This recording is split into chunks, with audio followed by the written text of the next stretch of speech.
You mentioned Kyle Walker there as well. Of course, City are yet to directly sign a replacement for him. There have been, of course, you've got Mateus Nunes who can play there, bits of a sort of emergency option if you like. There's Rico Lewis as well, who's a bit versatile as well.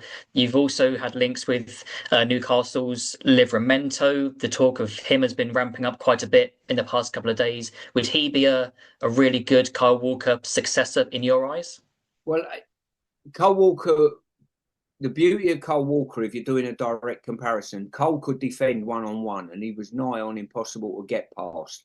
I'm not sure Livramento's good going forward. I'm not sure defensively that he's got the nous of Cole Walker, whether he'll develop into that, because I worked with Carl as a young man and he certainly matured and got better and better and understood the game the older he got.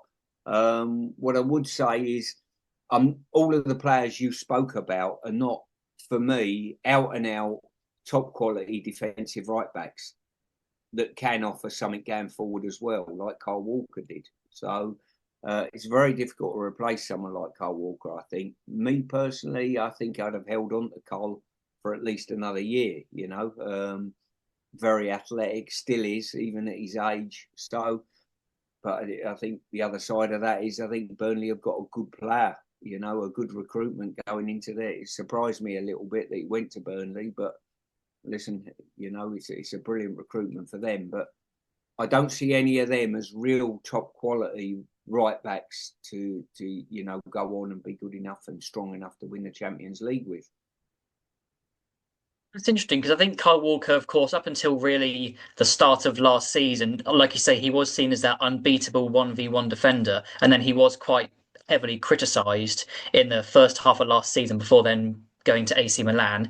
But you would have happily kept him at Man City. So do you think they might end up regretting their decision to let him leave? Um, we only see things from the outside, and I think when the decision was made, if I take you back to the decision on, and I'm going to argue against myself here a little bit, when Joe Hart was moved on from Manchester City, everyone thought, and I was one of them who thought that's too premature. Joe's never let the team down. Then all of a sudden, we see the goalkeeper that comes in to follow Joe, and you think, wow, you know, and you've got to trust the manager. They work with the players on a daily basis. From the outside, I still feel as though Cole Walker has probably got something to offer, let's say, you know what I mean? But I don't know how much they're juggling the financial bill at the club as well, you know, and his wages, moving them on, you know, all of those things come into practice. And what you've got to know is they've got probably arguably the best manager in the world there. So if he makes a decision, none of us can argue against it. Yes, it would be a very brave man to argue against Pep Guardiola, wouldn't it? Indeed.